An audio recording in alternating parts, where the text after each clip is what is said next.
Hello, hello. Here we are again, coming to you from Broadcast Team Alpha and 44 different platforms around the world. And one of them is the Conscious Awakening Network. And I mentioned that because they have such a wonderful place right there. They got close to 50 shows of all the stuff that we are all interested in. So you really need to go visit them. That is at consciousawakeningnetwork.org. And if you want to connect with Nori and myself, then you can go to broadcastteamalpha.com. And there's a connection link there. Send us a message and we'll be back to you. And I'm not going to be so long-winded this time. I'm going to take it easy. And boy, oh boy, do I feel outnumbered here. We have, I think we have five of the most brilliant, insightful, and knowledgeable women that we can possibly think of to put on this roundtable conference. And then there's just me. Well, but let's see possibly that I could bring another aspect to the table. Maybe talk or question or ask or get some insight on how men think about relationships, love, and the energy surrounding it. Because I don't care what people say, men and women think very different on many aspects that is really important to us. Not just relationship and love, but anything, including finances and stuff. We are different makeups. So this is going to be a learning experience for me and for all of you out there listening and viewing this.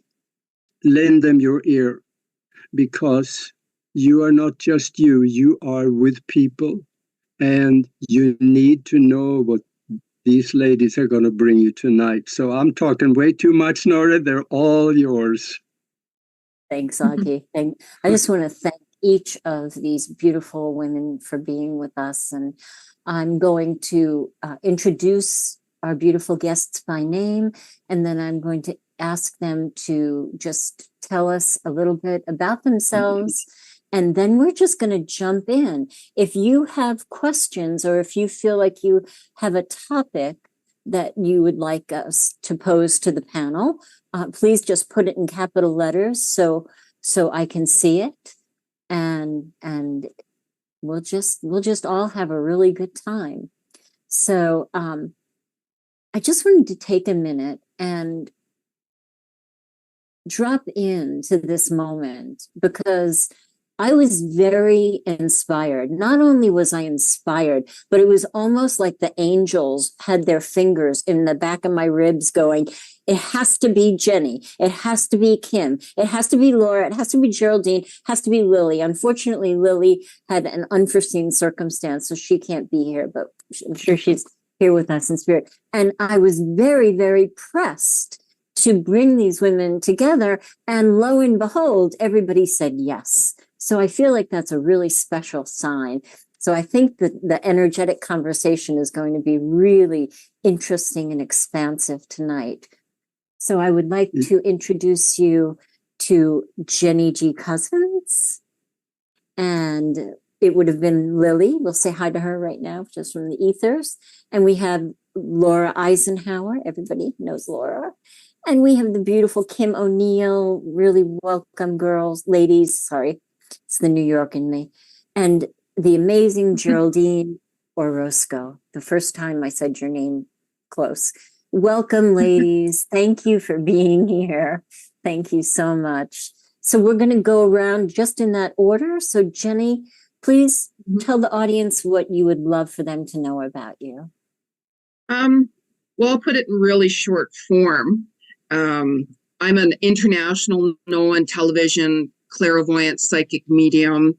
I do past life Akashic record readings. I'm also an animal communicator, relationship coach, life coach. I do pranic healings, meditation teacher. And I'll read into your level of consciousness to see where you're at. And then I'll give you my insights on all different levels. And not only just that, to help you shift forward and transcend forward in quantum leaps so you can walk upon the path knowing why these things have happened and how to get out of these situations with a better understanding. I also have a column in a magazine called Just Ask Jenny G. I do photography. Jenny G photography is like a sidekick, as I call it. It's part of like my meditation. So if you'd like to book a reading with me, soulworkwithjenny.com. You can catch me on all of social media. I'm out there everywhere. So, and I'm of course very grateful for being a part of you all. Thank you for inviting me. The pleasure, Jenny. Thank you so much. Thank you.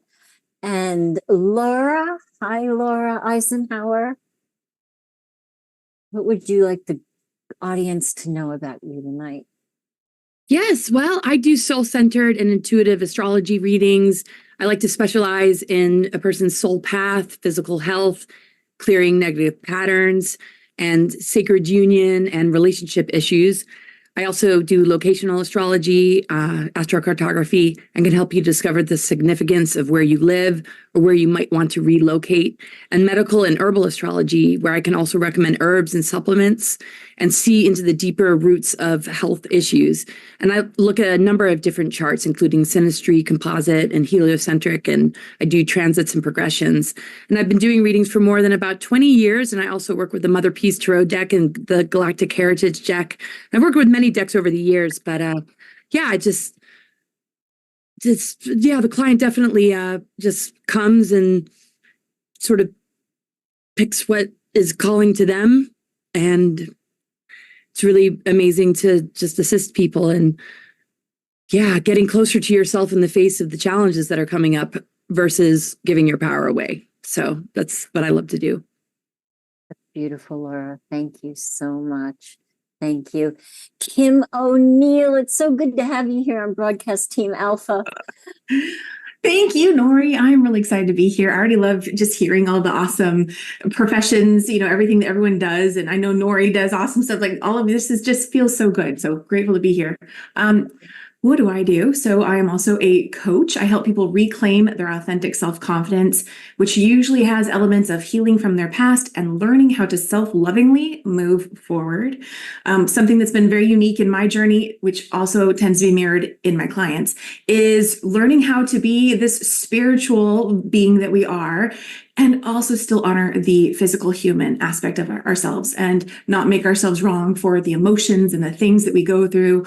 All of that kind of stuff, right? Because it really can start to create some, wait a second, this, I must be doing something wrong or whatever. We could get into all of those kinds of limiting beliefs, but absolutely love coaching one-on-one. And I also help people get into that mode through custom meditation sessions for those who they know they're ready for change. They want some help, but they're just not sure if coaching's right. And so they just want to ease into it. And so meditations are a wonderful way to do that.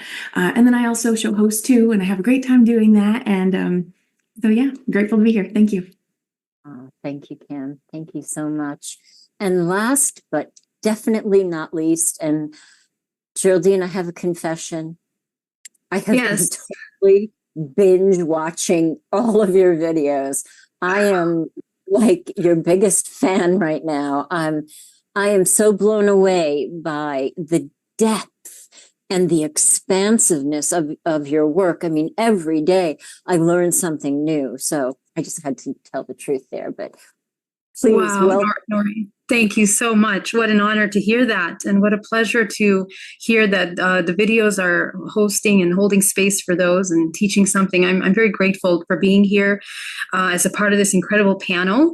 I am an epigenetic psychotherapist and a clinical hypnotherapist, and I love sort of the working one-on-one with my clients, exploring the subconscious minds, understanding the connection between our interdimensional ancestral links between our genetic makeup in the moment, and learning about subconscious programming and how they play a role in the essence of a soul that is incarnated in the physical body. So my Yeah, my passion and my love is to dive into the subconscious minds of my clients, working one-on-one to help them access their soul, to embody that soul incarnation, and to be able to come into a 0 point as much as possible, to come into a creation state, a powerful creation state. So that's what I do. I have a YouTube channel, Geraldine Orozco, which you are very welcome to check out. And of course, I do sessions. So thank you again for having me here. It's a pleasure. Absolutely. So welcome. And we all know Augie. We all know Augie. So I would like to kind of jump into the deep end to begin with. So much is upside down on so many levels. And relationships across the board, whether you've been on the planet a lot of years like I have, and relationships were really very different than they are now. But even the way that relationships were maybe last year are very different, because everything is so accelerated and the energies are just hitting people and kind of turning worlds upside down. And and I just want to do a disclaimer that when we talk about masculine and feminine, we are always inclusive, and we completely include LGBTQ, because we know that whether it's two women or two men, one partner usually carries a more male or masculine essence, and one may carry a more feminine essence. So we just want everybody to know that you are totally included. So with the upside downness that's going on, and I see that there's a big problem, because I'm looking at people like Andrew Tate, who is claiming that, women need to be taken care of. And if women are taken care of, then they don't have to be masculine and they can be in their femininity. And, there's a part of that, I think, that may appeal to the ancestral part of women, because like to know that you're going to have bear meat in the cave that night is like great to know, right? So how do you see relationships in that realm right now? Who wants to jump in? If we look at the obvious, right? Our planet has really awoken, and so much truth has come out. So if you look back to the beginning, realistically, when COVID started, everybody started getting divided up, of course, by the events and from the government and so on. However, because a lot of the truth is coming out, and there's going to be a lot more coming out, I really feel it's brought more of humanity together, and it's awoken our planet with more unconditional love. It's more of the people have awoken up, right? And the power, so-called leaders, as I've always called it, you're going to start to see even more of their essence coming out, which is reality of who they are. So as our hearts start expanding, our brain function starts triggering, and it goes higher. The vibrational frequency goes higher as the neurotransmitters start to change and rise. So if you've taken a look at certain people who you never used to talk to in the past, you're now talking to them, or they're now reaching out to you even more and more and more, right? So I feel it's a really beautiful time, a lot of unconditional love. And what a perfect time right now, especially Valentine's. So a lot of love is out there. There is. There is. I'll add to that. I see it as a process that everybody's in, and some people are more in the I'm feeling more free side of things and able to access more of that love and free flowing energy. And then other people, their world has been erupted, right? And it's all for the greater good. That's how I see it. So destruction doesn't look pretty, but it's beneficial. And so I see that if we look at it just in a polarizing way, we've got some people that are in a great space and other people in a not so great space, but it's all evolution. It's all the process of what's coming to the surface as people learn more about not just what's been around them, the other people, societies, all that kind of just everything in our outer world, but also more about who they are individually, because we have to make new decisions. Once we find out that, oh, this thing out there that I was connected to, or, this person, whatever it might be, I'm not so sure I'm in alignment with that anymore. And so what does that mean? What decisions might I have to make? And so I see it as this evolving process of people coming to understand themselves better, greater awareness of who they are, making more conscious decisions about the things that they do, they say, everything they engage in. And it's a process. So I just always like to affirm for people, it's not about perfection, because I think that's something that can oftentimes, if we're not aware of it, kind of be woven into something. Oh, I need to get this right the first time, right? And we tend to be a little easier on ourselves. So anyway, I might be getting a little off, but I see it as an evolving process as more and more things comes to the surface for everyone. I like that. I like that. Laura. Yeah. I am thinking about just where the nodes are, right? So the North Node's in Aries and Chiron is in Aries. And the North Node really represents like the growth period that humanity is going through on a soul level. What are we needing to step into and integrate? What are we reflecting upon, which is the South Node, Libra. And as we look at that, North Node, Aries energy that's influenced by Chiron, we're looking at wounds that are connected to our ego and our sense of identity. And it's everything from the wounded warrior to the wounded healer to the indoctrinated wounds, where you realize, is that really me? Or am I just consenting to something? And as you're awakening, feeling the wounds of society, like, where something is trying to encourage you to adopt an identity that might not be really true to who you are, and facing that. So every single individual is processing, those sort of wounds, and we have a choice when we face those challenges. And everything in the greater cosmic intelligence and what the planetary alignments are showing is that it's really moving us into just being the spirit warrior, just moving into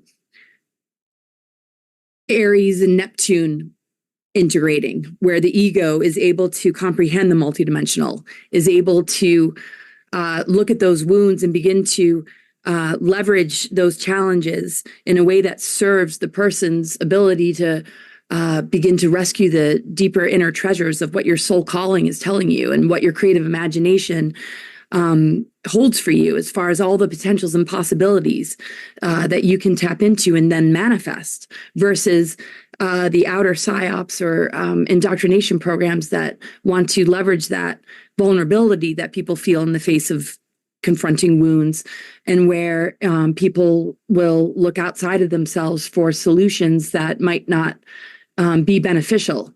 So that ends up being like a catalyst, right? So you got Uranus and Taurus, which is absolutely like shaking up everything connected to our self-worth. We're redefining our self-worth on our own terms, so that when we, feel into what it means to be confident or strong in our ego identity and that warrior spirit, it's our authenticity and truth. And instead of what we might have been taught in the reward punishment system of, this is what you need to do to be successful, and this is how you should behave, and blah, blah, blah.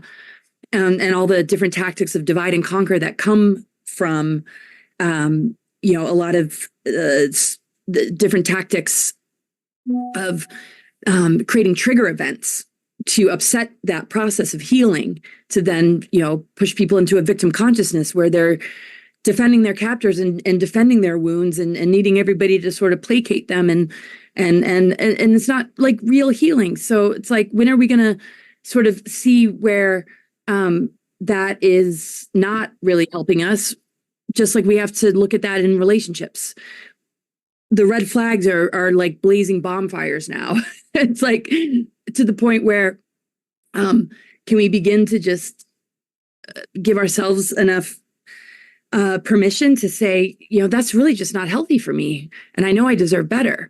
And you can begin to cut the cords and the dependency bond with this inverted system and begin to reestablish, a sense of sovereignty and strengthen yourself to, go through these growth periods and initiations and face those wounds and find, your divine wisdom and find the resourcefulness within your soul to bring in the solution and be that force of change in the world. And I just feel the cosmic intelligence of these planetary alignments and all the growth periods that is throwing us, give us everything we need to initiate into ascension and being the advanced human. But it's weaponized and inverted in order to, keep us feeding, something that wants to maintain control and enslave.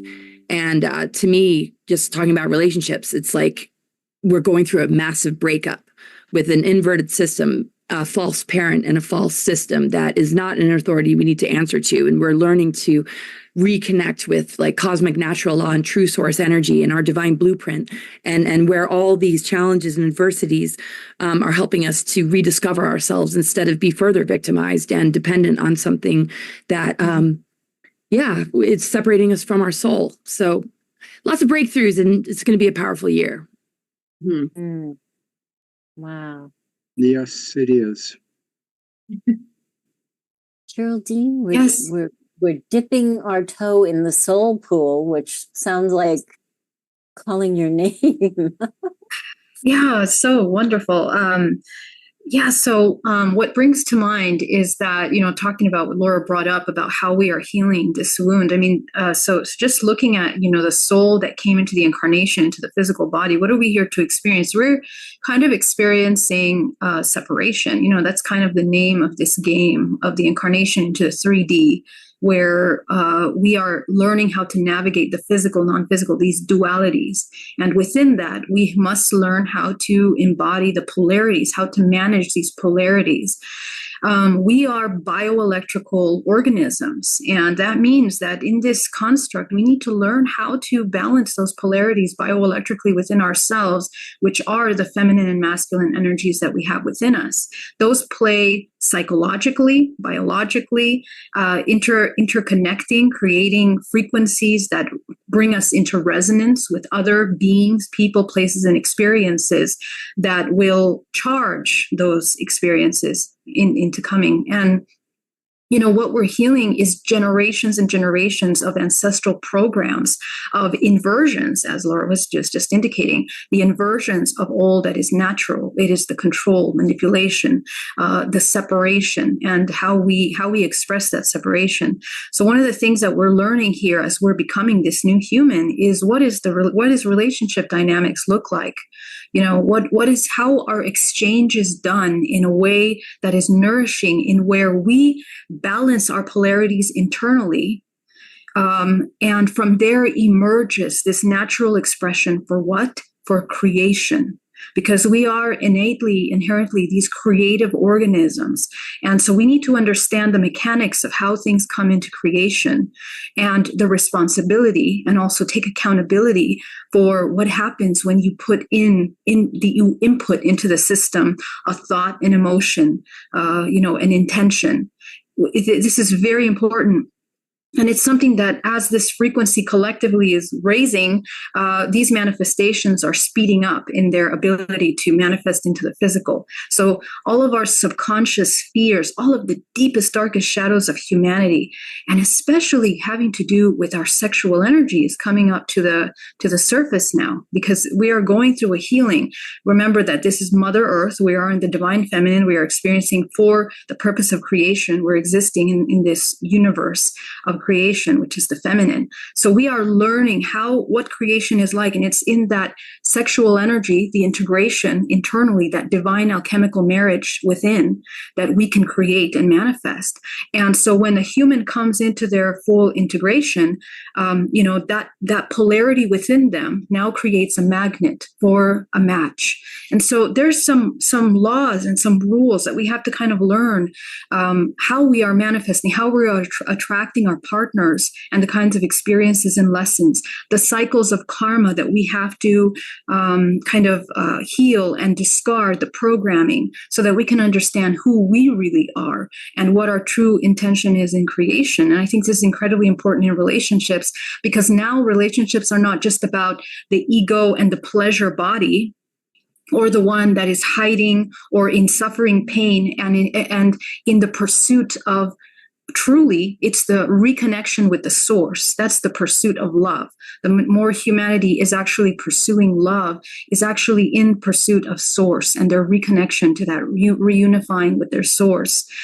So a lot of us live our lives seeking outside for love, for pleasure, for sex, for addictions of every kind to satiate that thirst for that reconnection of source.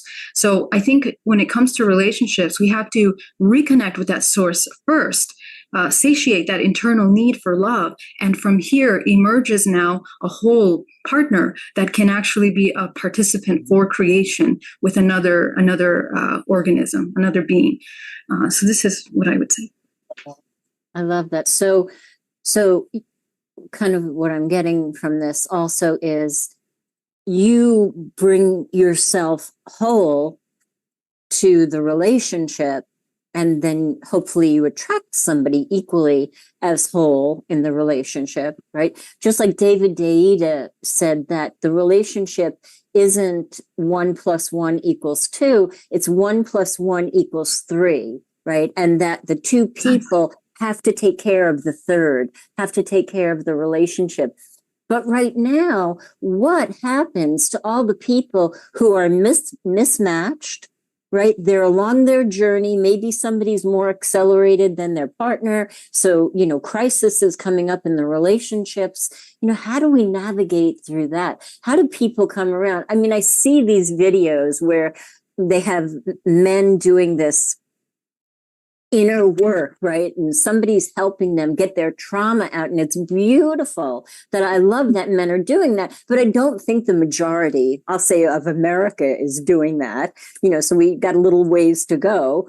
But so what do you think? How could people who are in that mismatched relationship begin to navigate, especially if they're in a conflicted relationship? What do you guys think? Well, I mean, like how I see things is, in order to attract the right partner, you have to love yourself unconditionally first before you can have someone else love you unconditionally. And in order for two people to make it work, you have to be at the same vibrational frequency to be able to connect with each other and show each other unconditional love. It's so easy to go out and just gravitate towards someone whenever we're feeling empty, let's say. And that's just a way of trying to run from the trauma that's stuck within the spine, which affects the nervous system, which is going to throw you completely out of whack, which is going to open up more emotions for more vulnerability. And it's so easy to do that. So, it's like whenever you meet someone, really take the time to get to know that person. We can go running into some relationship very quickly, and then it ends just as fast. So it's taking the time of, what are you looking for? What qualities do you want? We can be attracted to somebody, which is great, but that doesn't mean the relationship is going to work. We could get attracted. Yeah. And if I attracted somebody to me, let's say that was somebody very, very toxic, I'd be like, okay, how did I attract that person to me? Like, what do I have to work on from within my soul in order to attract that right person? So it's like doing that inner work first. And whenever we're in a relationship and it ends, some people will just run out and go into a new relationship where it's like, what? Take that time and space for you to reflect upon that relationship. What did you learn from it? And be really, really honest. Work through that energy, the good and the bad and the ugly. Take time and space for you, that self-love. And then when you're ready again, you can open up and see what's out there for you. And Jen, there's very karmic relationships, and yeah. And ideally, in my imagination, because it's been a long time since I've been in a relationship, ideally for me to be able to say to somebody, excuse me for a minute, I'm dealing with my childhood trauma. That's why I'm behaving this way. I just need to go, collect myself, or better yet, maybe could you hug me? Like, I would love to have a partner that I could speak that kind of truth with and not have them look at me like, what? But the right person will help you work through it. That's that, soulmate connection. People like, oh, I just met my twin flame. And I'm like, you don't understand the difference between a twin flame to a real soulmate. Like we can have soulmates with friends, with our animals, family, or anybody, because it's that soul connection that's very authentic and real. Yeah. It's that authenticity and real heart to heart, soul to soul. So you can actually work with different people. Like I've met my twin many years ago, and I talk to him every now and then. And it's something that I'll never be with him. I don't want to be with him, so we can have different relationships with someone. And I truly believe we're all teachers. We all have our own unique gifts and abilities and talents, and when we're open in the mind of the heart, you're going to learn something new every day. Mm-hmm. Yes. Nori, I had something to say. I'm going to affirm that it's still there. I think your question was so excellent, because I agree. There are so many couples out there right now that are having that aha moment, like, oh crap, what do I do? I'm over here energetically, awareness wise, all this, right? And my partner's over here. What do I do? And so I don't think there's a one size fits all answer. I really think it's going to be dependent on both parties in a relationship. But I think it speaks to what you were mentioning about 1 + 1 = 3, not 2. And I think a starting place could be, and this could be debatable, but a starting place could be, well, do both people want to still stay in the relationship? If so, then that's going to indicate, okay, well, then what are going to be our steps to working towards greater harmony and healing, or whatever it might be?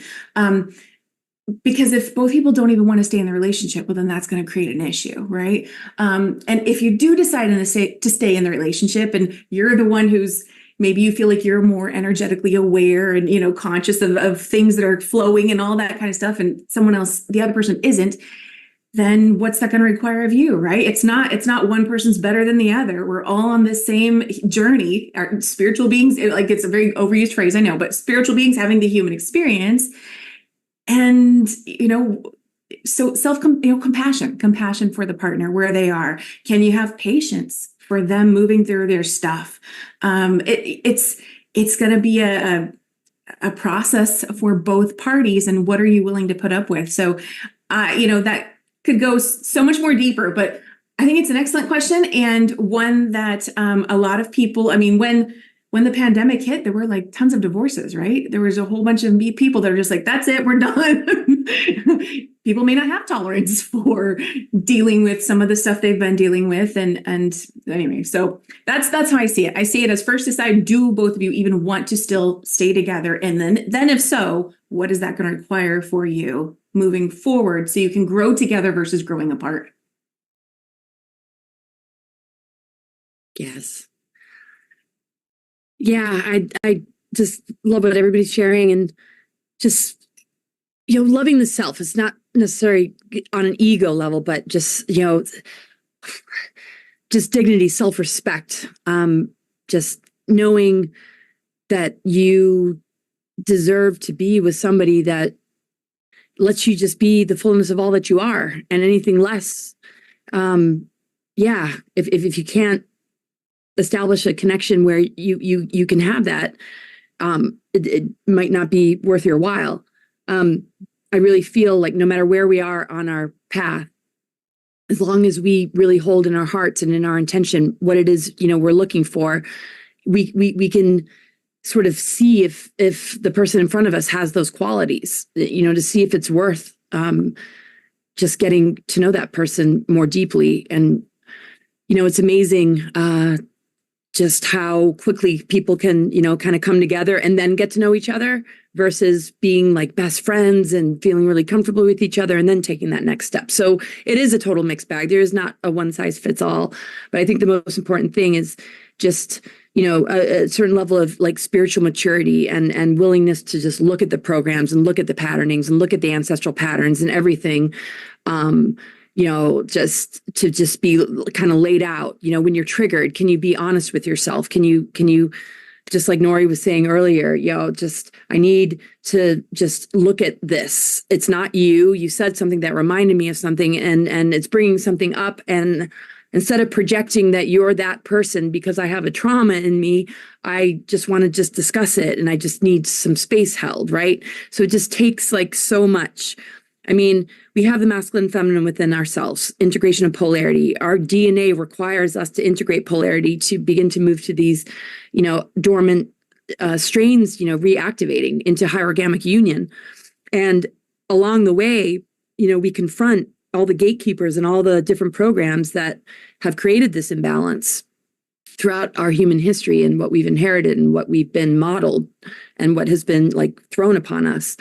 And so, you just want somebody who's willing to be on that adventure with you, have like humor about it and just like hold space to just like tackle it as things come up. Because, if we're in our physical vessel and we might be, just running, feminine energy, we have the masculine energy too. So, we want to assist each other in being able to tap into maybe a part of ourselves that isn't so dominant. So, maybe we inspire, the masculine to get in touch with his inner feminine, and he can encourage us to get in touch with our inner warrior of like being able to stand our ground and not be victimized and not be stomped all over or not be used and abused. It's that willingness, finding those people that are like, I'm ready to be on that path and to move into that depth of soul beyond, all this matrix stuff. And, to check yourself and correct yourself, because narcissists and abusers, aren't going to want to do that, So a lot of people that are surviving or not surviving, but overcoming the wounds from those kind of abusive or tragic relationships, you want, somebody who's like super sensitive that when you need to like back off and just have a conversation or just ask questions and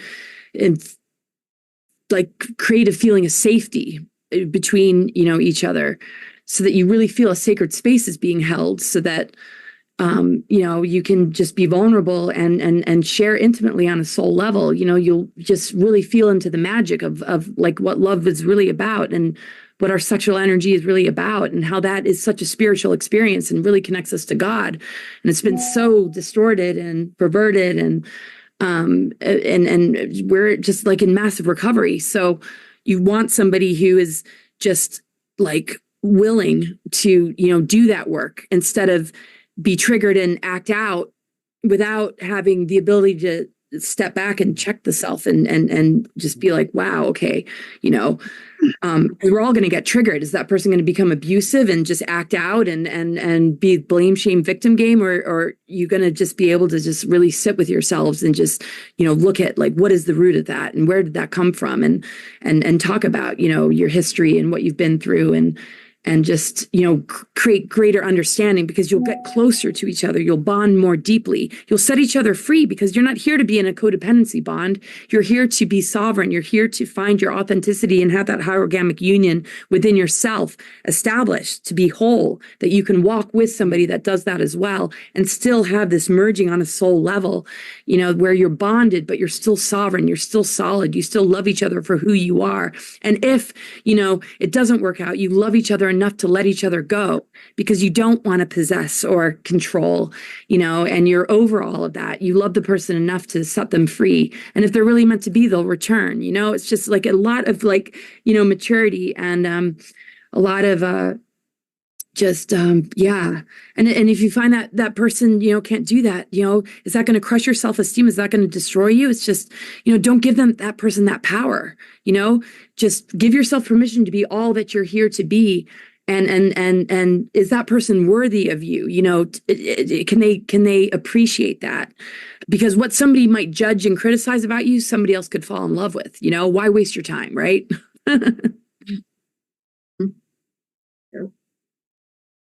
So beautiful. So beautiful. What I would say to this is I don't believe that there are mismatch in relationships. And the reason why is because we live in an intelligent universe where everything has a purpose.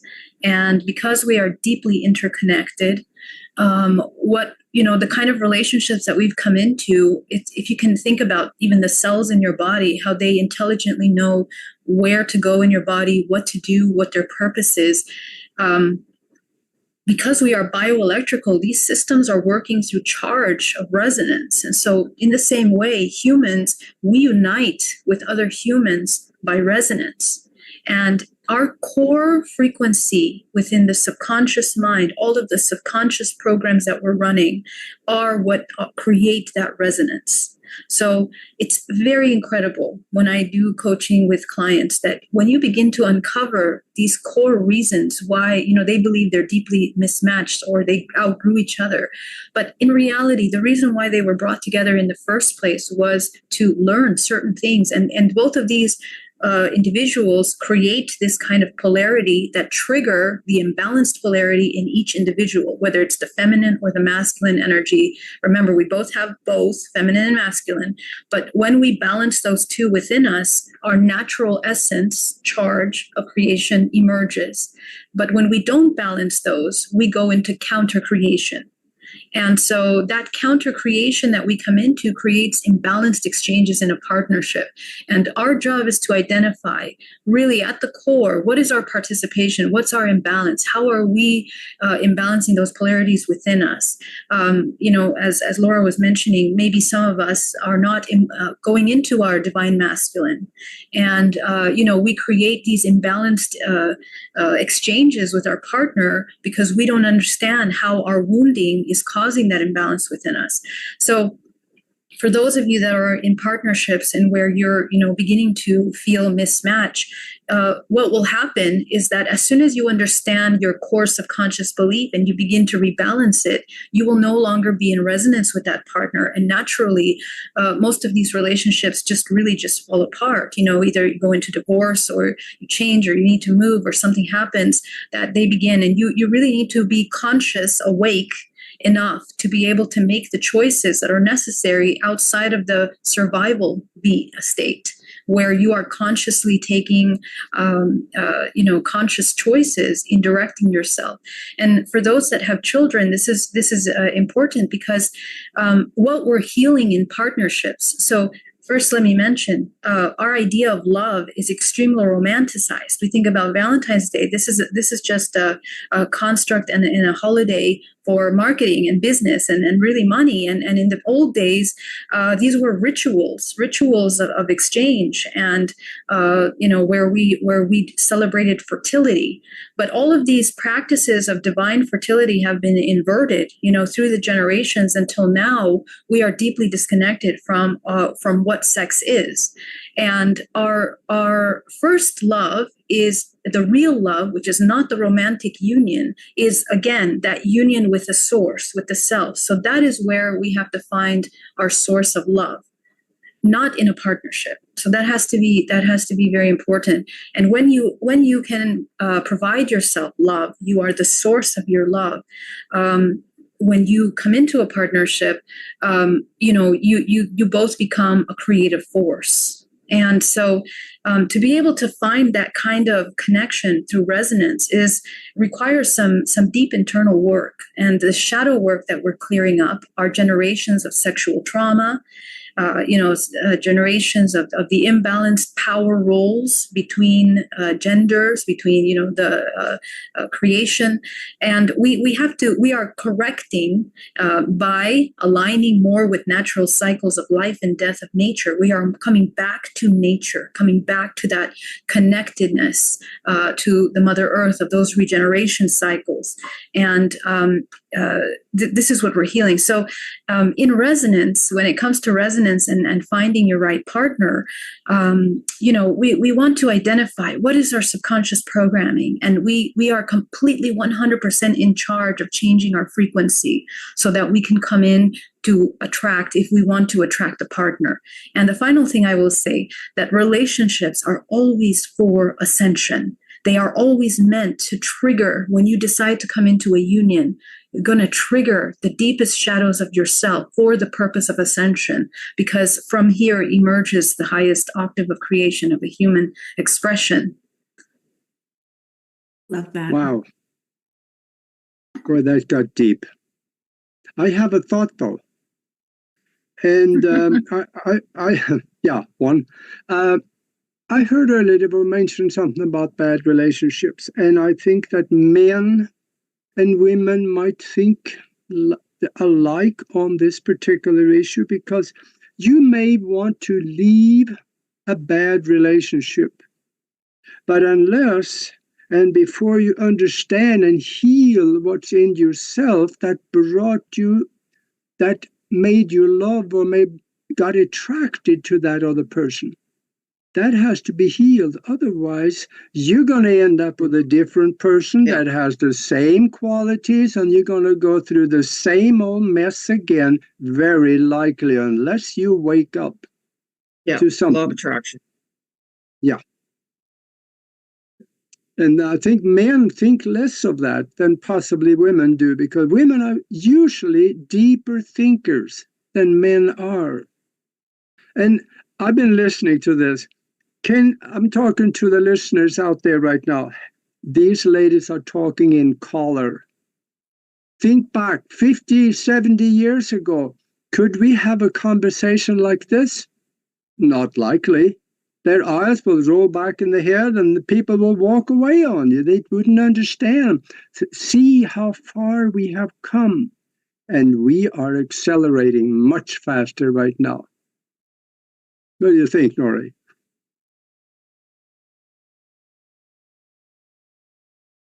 Oh, you're muted. You're muted, Nori. Yeah. Now? There you are. Yeah. My mic died. Can I tell a quick funny story just to highlight Augie's point? I was adopted, and my parents had this brilliant idea that they thought that I would go my whole lifetime and not figure out that I was adopted. So it hit the fan when I was 12 years old, probably at the, worst possible, hormonal growth spurt time. And my mother's best friends, so they're best friends, right? Two little New York ladies, right? Best friends. They both couldn't have children. They both adopted children. And when I finally got to talk to Aunt Mabel, right, my mother's best friend, when I was, I don't know, maybe I was 30, I was like, come on, Aunt Mabel, what were they thinking? How could they think that it wasn't going to find out? And, a bunch of other stuff. And she said, Noah, it's not like it is now. It's not like the way it is now with Oprah talking about everything on the TV. The husbands went out and set everything up, and your mother and I sat at home. And I was like, wow. I didn't realize, because I saw my mother, my mother was working in a hospital and she was really avant-garde. So I saw her as so, powerful in her own right. And then to realize that she was in that position just blew me away. So you're right, Augie. We couldn't have had this conversation 50 years ago. Yeah, that's what I've been thinking. Right. And I mean, that's even like, one of my points of how, the world is really awoken. So if you look back on like even certain people that say that you knew, and then you see where they are today, there's a really big difference. I've heard from different people that I've been really shocked about, how much they've really awoken to things. So, everything that's been going on in the world, as I see it, it's a gift. It's how we go about it. I mean, if we stay in the modality of fear, you're going to just stay there. You know, like I do what I want, and that's the way it is. If anybody starts going onto the fear zone, I walk the opposite direction, you know, because we all see things in our own level of perception. And as long as you're staying true to who you are, that's the only thing that matters, and being authentic. Because in order to stay there, you have to walk your own vibrational frequency in order for it to align in your own soul's path and purpose. So people are like, no, that's not okay anymore. I'm making that change. That's why there's so many drastic changes going on as well, because we're ready. Like, the people are ready. So it's a real gift. I take a look at it. It's a real gift right now. How everything's been going on. I'll take a negative situation and a traumatic situation, and I'll turn it into something very, very positive. Yep. Very positive, no matter what it is. Sounds like alchemy. Yeah, very important. I want to, Nori, I love, Nori and Augie, I love that you brought up this aspect of not everyone being ready to have those conversations, because this speaks back to the whole piece of, that's why it's so important for all of us to find our own, you know, connection with source, inner alignment, whatever phrasing you want to use for it, but being able to feel confident in who you are, loving who you are, even when, let's say, all the people who were previously in your life that you thought were part of your support system, you thought loved you, are now going, wait a second, that person's talking about things that I'm not ready to talk about. I'm not ready to look at that yet. And and I'm speaking from personal experience, by the way. It was a huge shock to me when I started on my journey, because I thought everyone was going to come with me. I really did, you know, and I'd actually heard so many times, you know, no, not everyone's going to come with you, but having the experience of it, that can create just like, that can really mess with you emotionally. And so the gift in it, though, just like Jenny was saying, is that, oh, okay, I had to learn how to be even more aligned, more okay with, okay, these people, yes, I choose to still love them. I believe that they love me, but right now, because there's just a disparity between, you know, our energy or whatever, however you want to phrase it, we're not able to be in the same space right now. And so what does this mean for moving forward? What does it mean for me? How do I now, you know, you start to reframe your relationship and see things differently? And anyway, so beyond just romantic relationships, it speaks to all the other relationships in our lives too. As everyone's shifting and evolving, not everyone's going to go at that same pace. And the more we have that inner alignment with ourselves first, you're going to be able to navigate those choppy waters a lot more fluidly than if you didn't have that. So, yeah. Yeah. I was just thinking too about just the wounds a person might carry when they're not maybe really ready to take on a relationship. Because if you're looking outside of yourself for validation or something to fill that void or that part of you that you don't love, that you're seeking something outside of you to love, that is where, you know, a lot of dark energy from that person can begin to like infiltrate and like kind of take advantage of.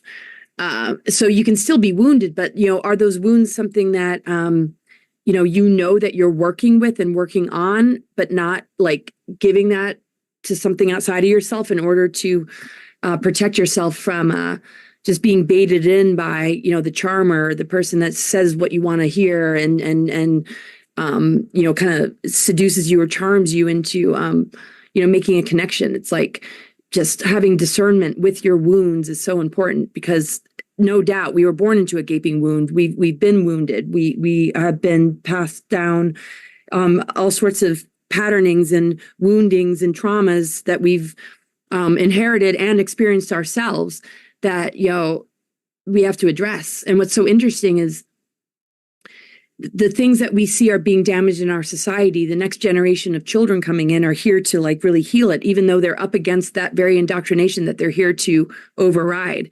And so it really starts on a micro level when we just look at that.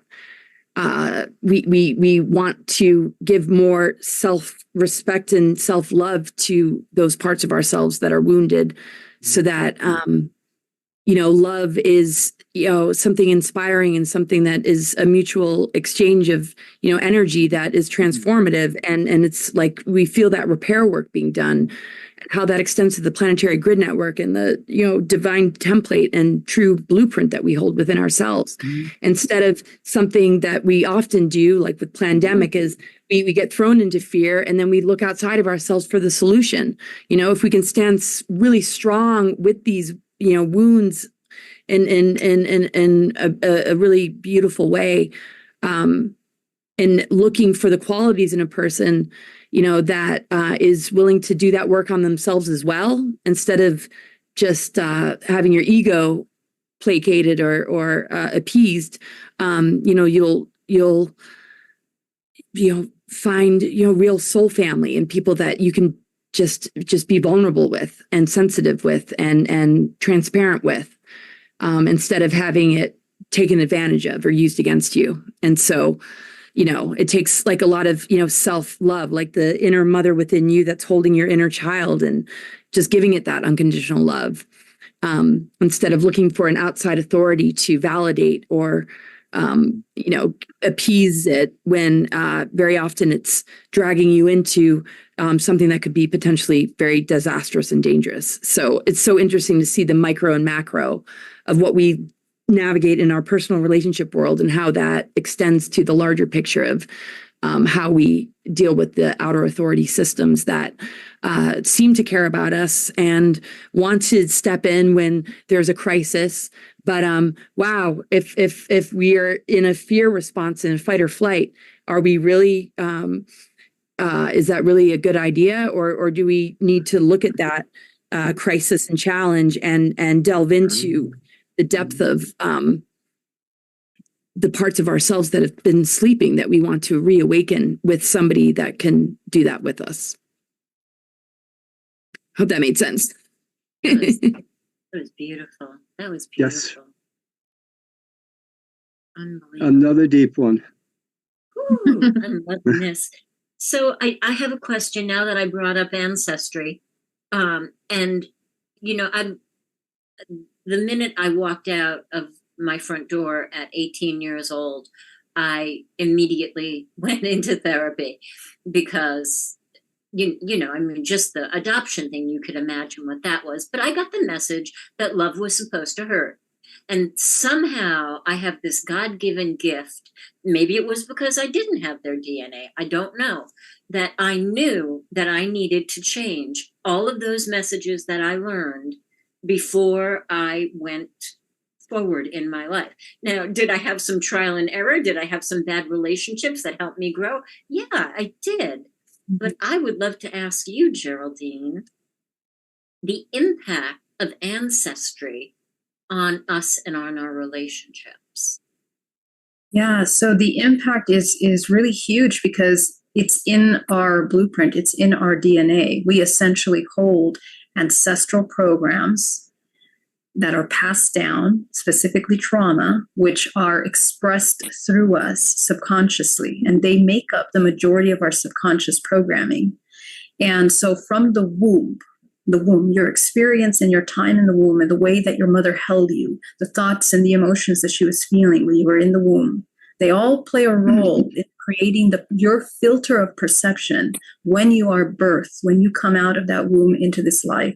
It creates a filter of perception. And that's really huge. Because if, for example, in that womb, mother was feeling afraid of bringing you into the world because maybe father was not able to hold space, and therefore, she felt that it would not be a good time. And, let's say even thought about abortion at some point, that child felt all of that. And it becomes a program from themselves about how they see themselves, of their own self-worth. And of course, you can imagine how profound that very deep layer of programming plays a role in the creation of our personality, because our personality is essentially a construct that we create for survival. And so from the womb until the age of 7, we are first taking those programs from mother and father.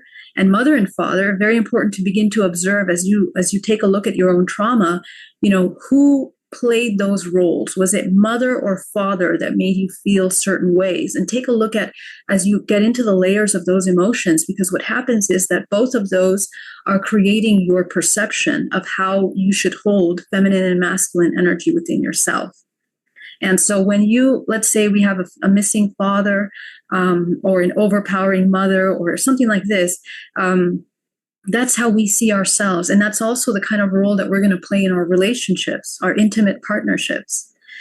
So, it plays a tremendous role. And again, Augie brought up the concept of the repetition, the cycles. We end up dating dad, over and over again, or we end up dating mother over and over again. And it isn't until you wake up consciousness to what are truly your subconscious intentions. And this is why it's important for you to understand, first of all, that, your pursuit of love, again, comes from the internal self. You are the provider of your acceptance, your security, your approval. All of that has to come from the self first. Okay, so when you have that down, now you can begin to see if you want to share this whole universe with another whole universe that has also, hopefully, in the pursuit of that same understanding. Because otherwise, we end up repeating these patterns. And the worst part, or the truth about it is that we inherit this into the next generation, and our children suffer. We are propagating this suffering generationally, unconsciously. And the fact is that our little children, just remember yourself when you were a child, you were able to, you read right through your mother, you read right through your father. Even if they had a smile on the face, you knew what they were subconsciously feeling. So we have to now wake up consciousness and have compassion for our presence and the role that we're playing in the programs that we're inheriting, the environment that we create in our home. How do we express love to ourselves? Are we a demonstration? Are we demonstrating a person that loves themselves, to our children and, to our loved ones? So being a beacon and an example of that self-sustaining organism of sovereignty and unconditional self-love, and an observer state of non-judgment. Okay, where we begin to hold those polarities in a powerful way. And what happens is that both the man and the woman in a partnership begin to hold space. The role of the man is to come into their deep consciousness, their deep presence, that grounded presence. The role of the feminine is to be deeply connected to her intuition and to deeply trust that intuition as she becomes, the divine connection to the spiritual world. So these two energies, when they hold this grounded space in a unit, we change the world from here. Because you are rebalancing the imbalance, which is you are a fractal of this universe that is now projected into our society. So when we begin to judge the violence, the inversions, the hate, the crime that is existing external to us, well, all of that is a reflection of the internal wars that we have within us. So if we want to change the world, we have to heal that inside of ourselves in order to be an example. Embodied energetic bioelectrical charge of actual real love, which is not romantic. It is a communion with nature. And that's kind of what we want to come into. Love that. I love that. And, I'm hearing over and over again, spiritual maturity, right? And that's really, that should be a prerequisite, right? Prior to really getting into a relationship, to, having a child. Excuse me? I'm so sorry. Having a child, especially, hopefully there would be some training for us parents, to become a parent. I would really love for there to be a school for that. That would be amazing. And honestly, as a nurse, I can't tell you how many times in the critical care unit we would say, we can't really do anything. They just need new parents when we would get children in. I mean, we said that many, many times. So Geraldine is spot on. So I'm hearing spiritual maturity and I'm hearing compassion. And And, when you work on yourself and then you enter that relationship, and honestly, this crazy soul contract that I have with my 86-year-old godmother has taught me so much about relationships. And, now I look at her with curiosity every day because she's different every day. And I don't get mad at her, because she's cranky or, whatever, happens to old people that day. And I thought, wouldn't it be nice to have a partner that you were curious about every day? And if he was cranky at the breakfast table, you're like, okay, good. Give him a hug, give him some extra coffee, whatever. Just to kind of shift and dance, between the energies that we are every day. And I would think that would be minute by minute, tell me if I'm wrong, minute by minute dancing the masculine and feminine, right? It seems to me to be an energetic dance. Would that be a good way to put it? Yeah, I think so. I was just thinking that before you said that, it's just the energy of just dancing, integration of polarity, and just there's power struggles, right? And just the conflict and battle. But then there's just being able to, dance with, one another and just flow with one another. And it's like the patriarchal programming is so much to recover from, and it's impacted both genders.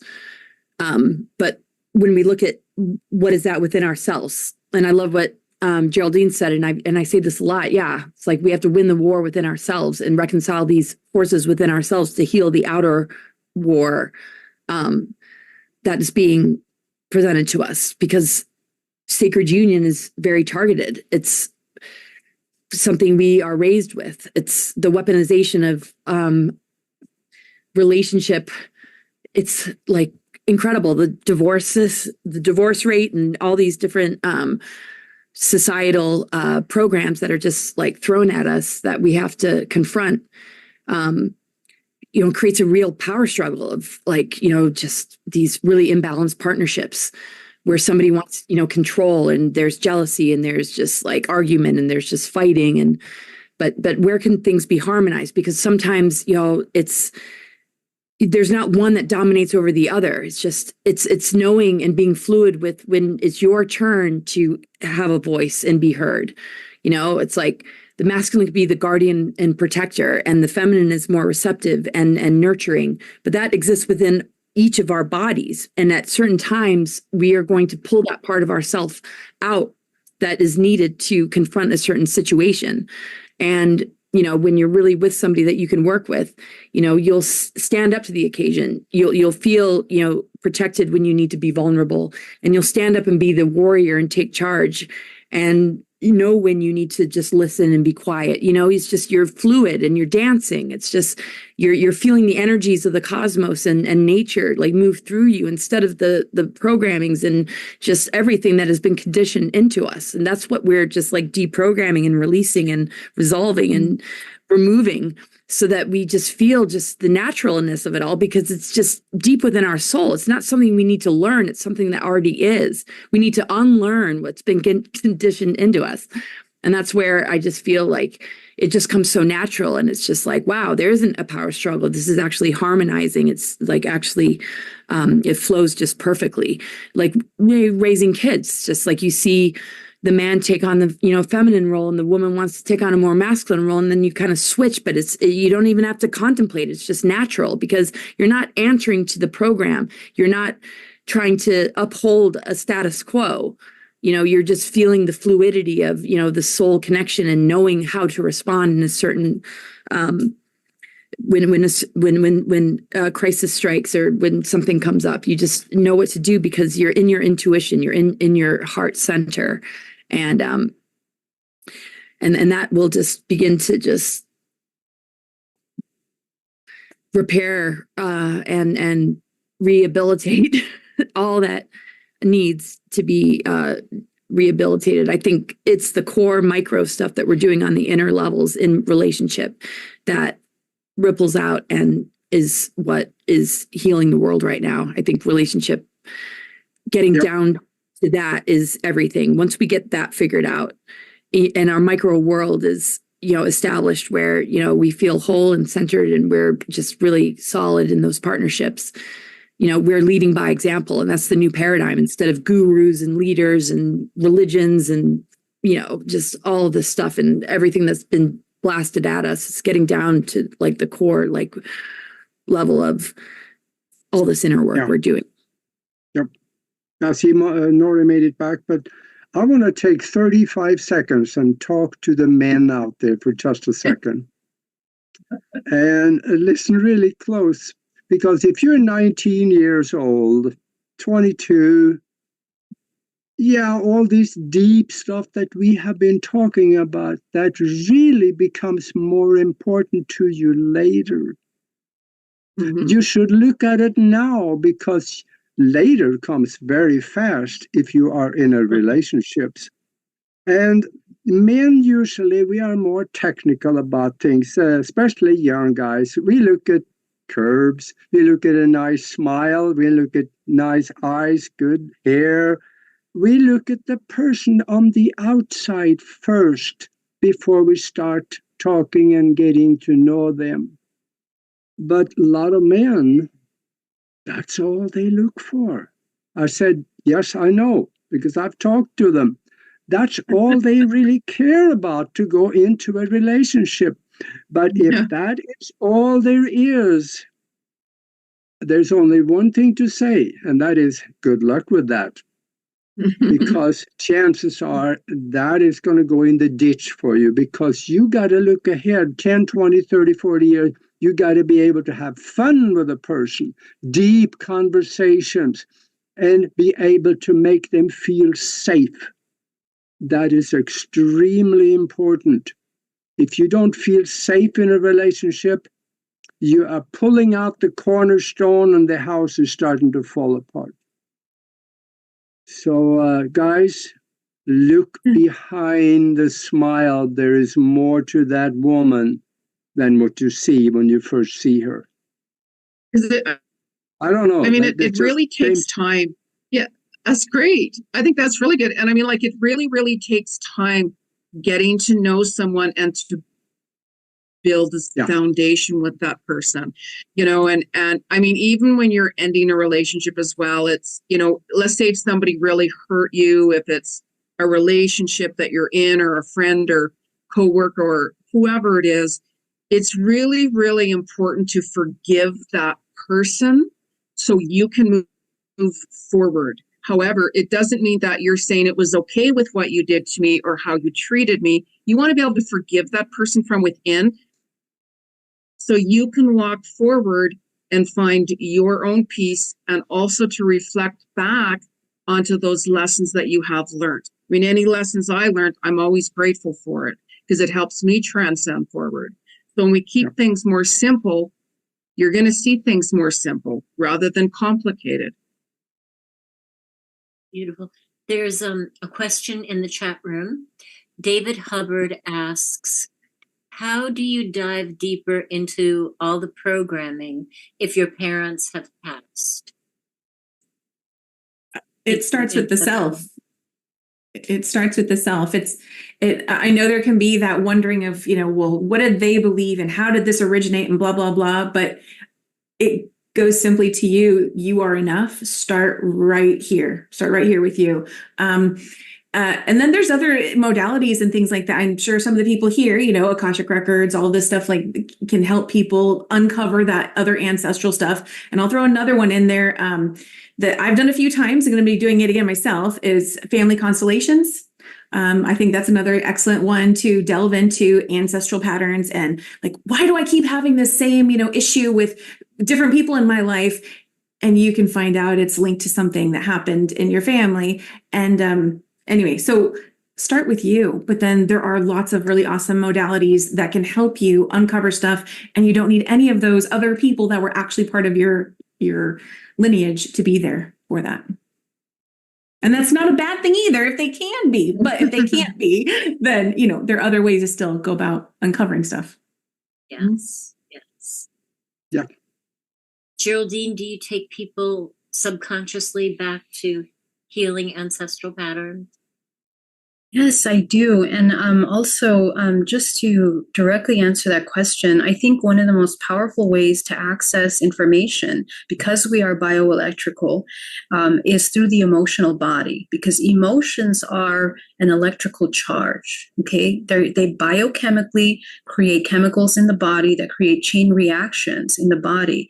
And our chakra system, the energy centers of the body, are organized by frequency from lowest to highest in the body. Okay. And within that frequency is the language of frequency, emotion, which is these wavelengths from lowest to most fastest moving wavelengths of frequency. What is that for the human through the physical body? They are emotions. So how we translate our everyday experience is through those emotions, and how we have learned to respond to emotions, to process emotions in the body, if we have learned to process emotions properly through the body. And this is something that this is the work, that the shadow work is to begin to become acquainted with your relationship with each emotion, and simply through the emotion, you can uncover your history. A lot of people miss blocks of memory in their childhood. They can't remember. Why? Because sometimes the trauma was so strong that, the brain has to preserve itself away from that and suppresses those memories. But it doesn't mean they've disappeared.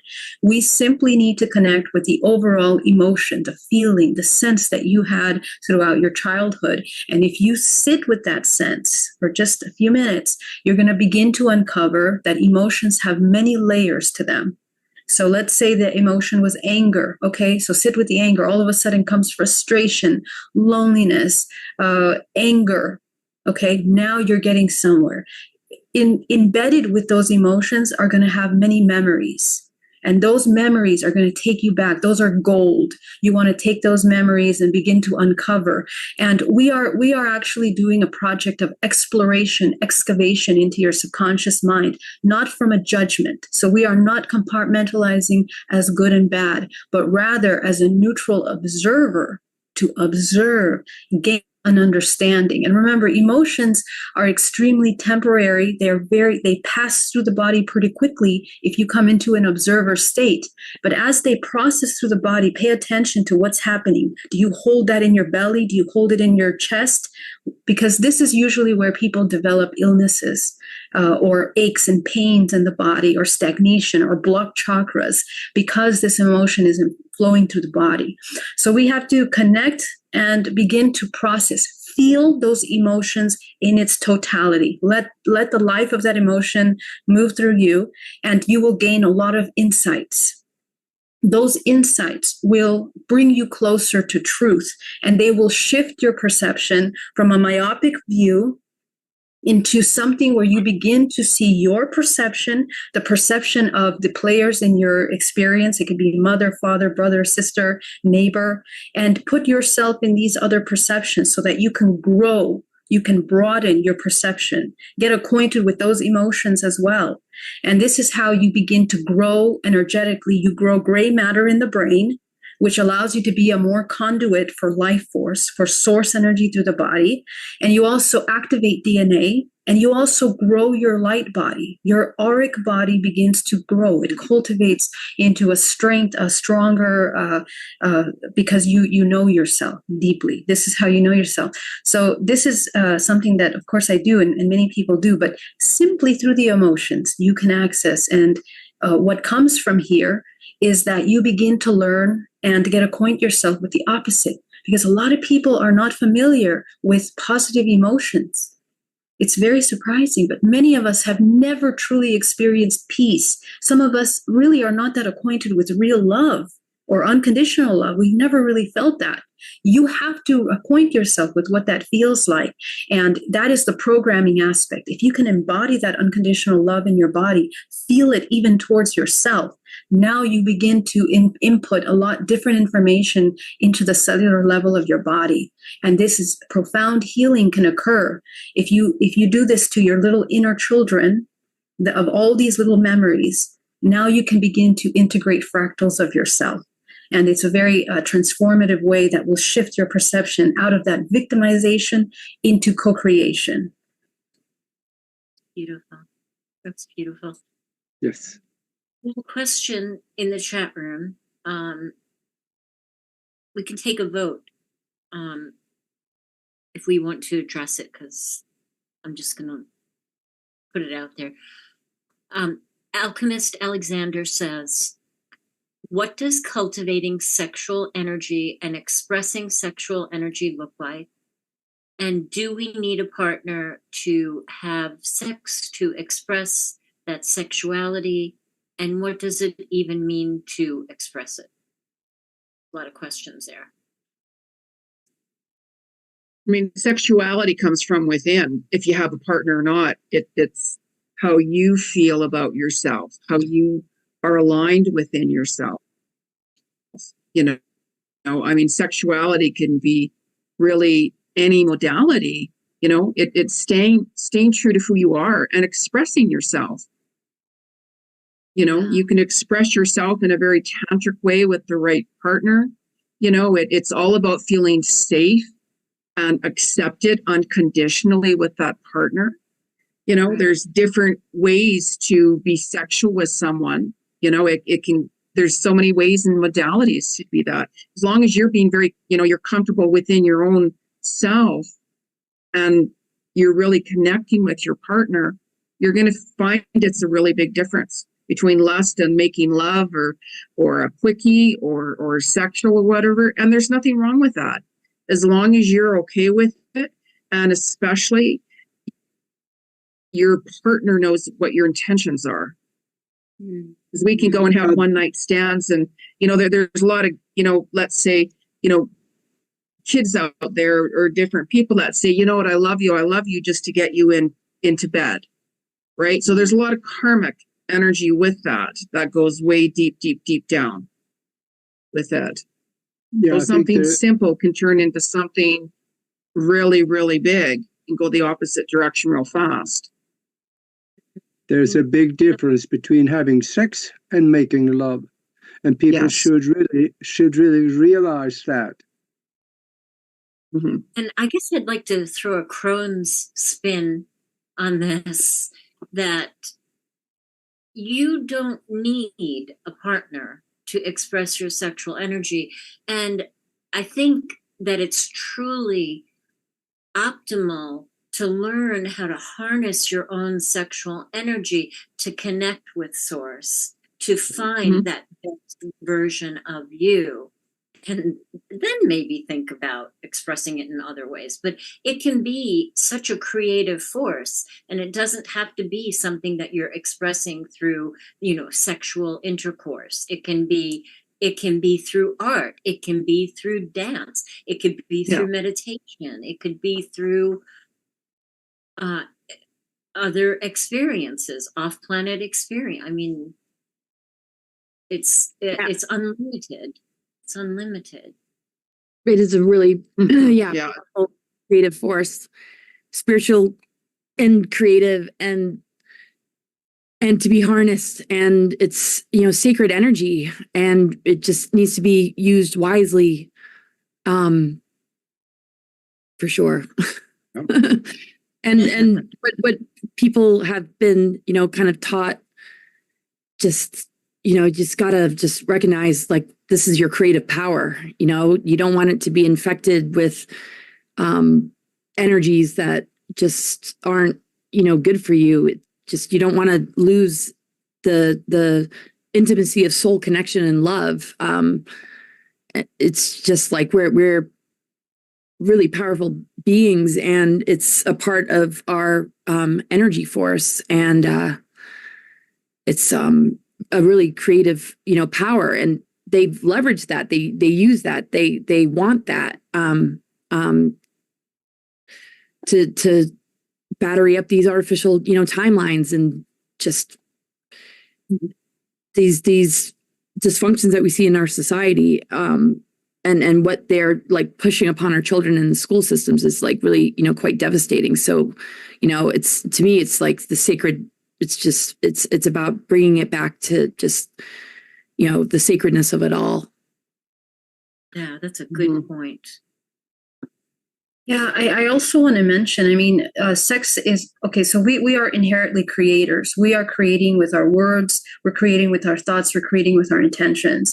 Your most powerful primordial life force, which is your sexual energy, is the most powerful life force that you have within you. And as Laura was just mentioning, that these parasitic systems feed off of the waste of your energy, of this primordial energy. Energy does not just disappear. Everything is transforming and it goes somewhere. So your intention behind the use of your sexual energy is incredibly important. Just like everything in your life has to be intentional, because you are a creator, there is that responsibility of being a human creation organism. And I just want you to think that in a sperm, in one ejaculation, there are 400,000 little sperms. Each one of those sperms is a life. It's a potential life. So every time that we release this seed, you are letting that go. And there are some techniques that have been practiced for many centuries by masters and people that cultivate the light force to begin to redirect that intention of energy into healing. And actually, sex can actually be utilized for healing the body, the organs of the body. And utilizing orgasm as a form of reconnection with source, because that is when the body dissolves and you become one with all through the physical body. So our ideas of sex as being a sin or taboo is a very profound psyops program that was inserted into humanity. And so we need to change that in understanding what is actually sex. That union is actually one of the most powerful, and you are creating lives in other dimensions as well through sex. Even if you have a one-night stand, that union is actually directed by a higher self-organizing system, reuniting genetic lines for creation.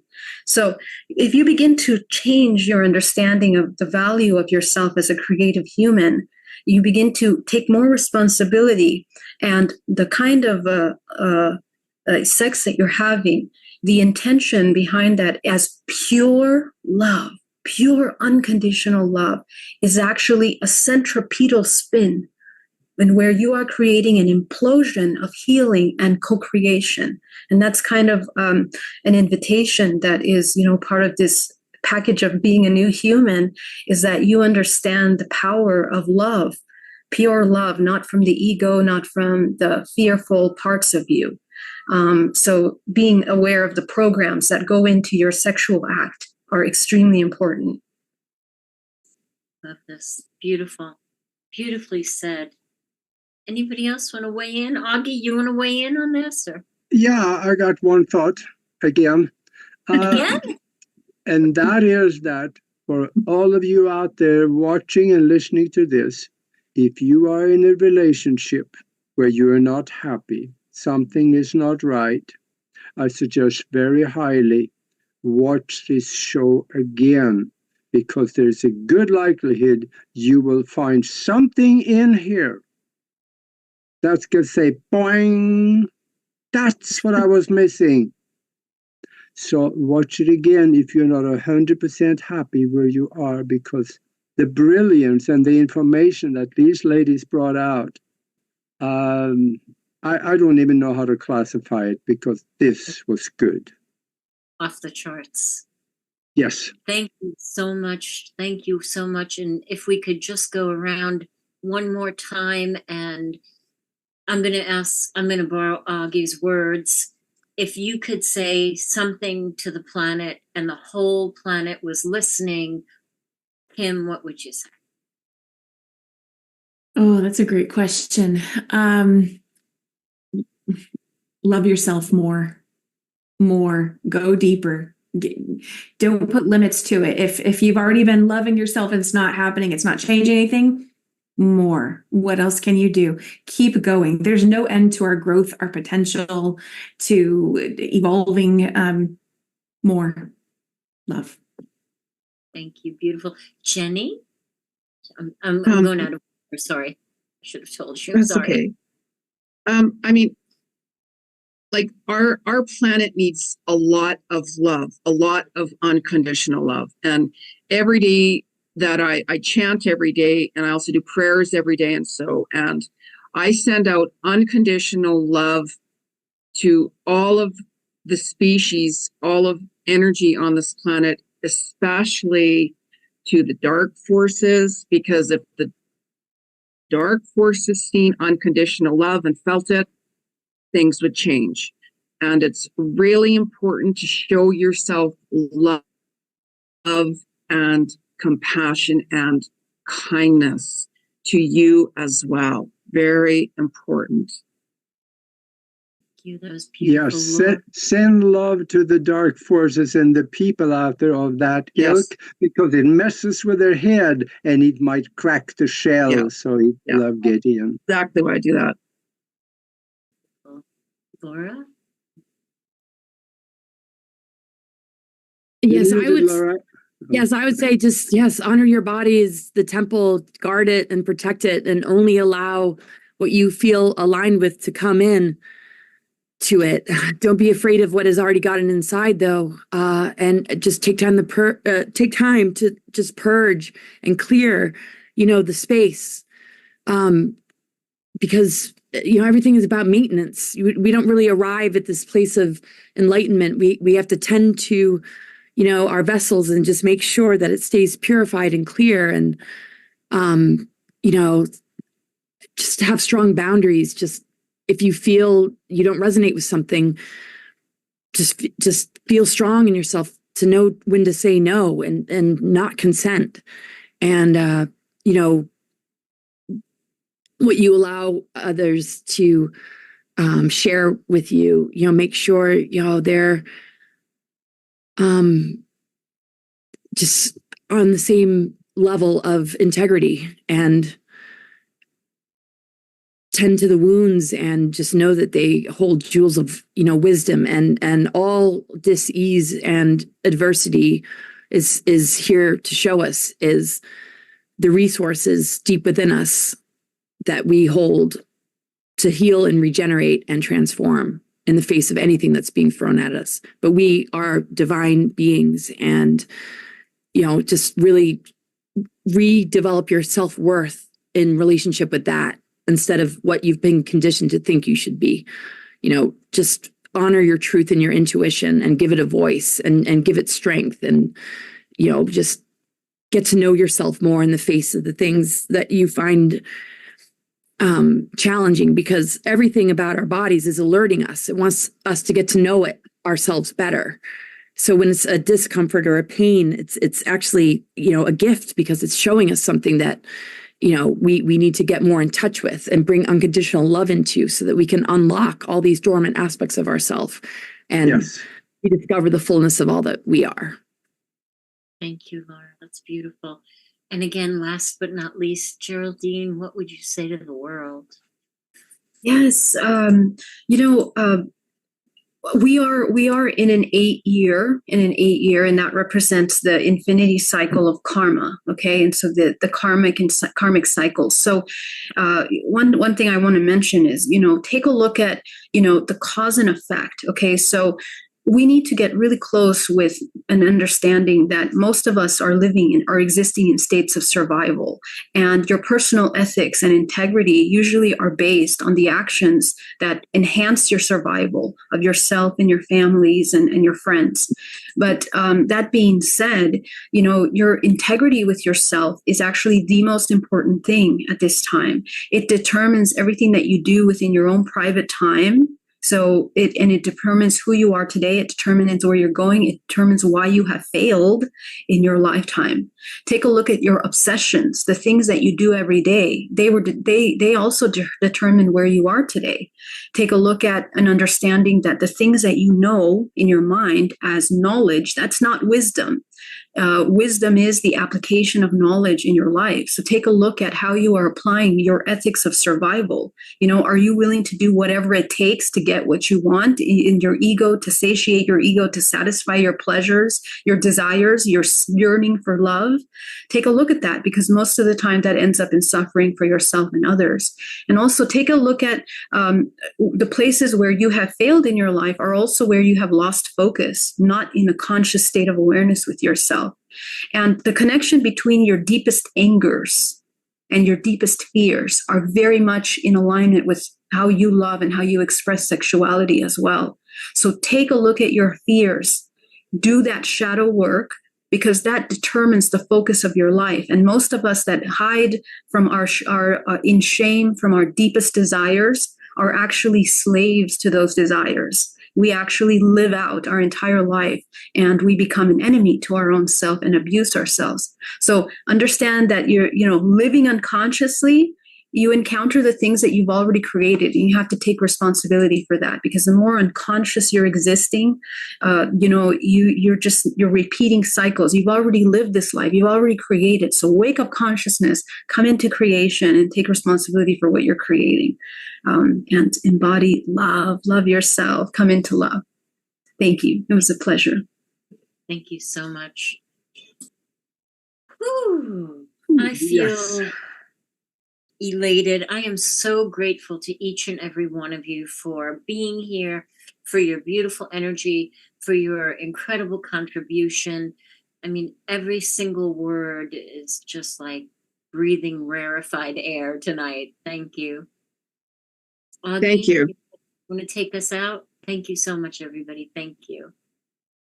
Yes, thank you very much for being with us. And this should be fun to do sometime again, because there is a lot more to talk about. So let's think about that. And in the meantime, thank you very much. And until the next show, be nice to each other.